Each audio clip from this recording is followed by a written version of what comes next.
Halo, selamat datang di Level Up. Pada episode kali ini, saya akan membahas limiting belief atau bisa dibilang sebagai keyakinan yang kita pegang baik secara kita sadari ataupun tidak kita sadari. Keyakinan yang kita punya ini tak jarang bisa menghambat kita untuk mencapai tujuan-tujuan kita. Misalnya saja, kita berkeinginan untuk menjadi seorang manajer di sebuah perusahaan. Salah satu kriteria untuk menjadi manajer, kita harus bisa memimpin sebuah tim. Mungkin kita mempunyai keyakinan kalau kita tidak bisa memimpin dengan baik. Bisa karena alasan nggak pede, takut, atau sudah terbiasa dipimpin sama orang lain. Coba tarik ke belakang hal-hal apa saja yang menyebabkan kita tidak bisa memimpin dengan baik. Apa mungkin kita sudah terbiasa untuk dipimpin oleh orang tua kita, di mana orang tua kita membuat keputusan untuk kita dan kita hanya bisa mengikuti keputusan mereka. Jadi secara otomatis kita dipimpin oleh mereka sejak kita kecil. Atau mungkin ketika kita bersosialisasi, kita sudah biasa mengikuti orang lain, sehingga jiwa kepemimpinan kita tidak terlatih.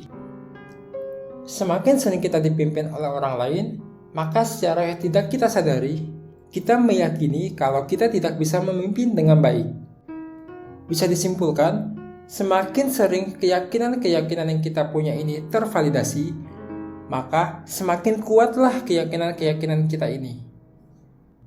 Cara untuk melawan keyakinan-keyakinan kita yang negatif adalah dengan membuat keyakinan-keyakinan baru yang positif. Bagaimana cara untuk membuat keyakinan-keyakinan baru yang positif? Berikut beberapa langkah praktis yang bisa diterapkan. Yang pertama adalah kita harus mengetahui keyakinan-keyakinan negatif apa saja yang kita punya. Berikutnya, kita harus membangun keyakinan positif dalam hal-hal yang kecil. Dalam contoh kepemimpinan, kita bisa saja memulai memimpin untuk kelompok yang kecil, misalnya saja untuk di keluarga atau pertemanan. Cukup sesimpel menentukan tempat makan yang akan dituju, atau menentukan mau jalan-jalan kemana, supaya kita bisa lebih terbiasa untuk memimpin dalam hal-hal kecil. Langkah praktis berikutnya adalah mulai berkomitmen untuk membuat keyakinan-keyakinan baru yang positif. Sekarang, apa tujuan-tujuan Anda?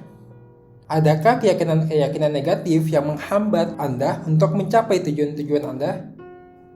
Jika mau diskusi untuk membuat keyakinan-keyakinan baru yang positif, bisa mengirim email ke alamat email yang ada di biodata podcast Level Up. Oke, sampai di sini dulu podcast kali ini. Sampai berjumpa di podcast berikutnya.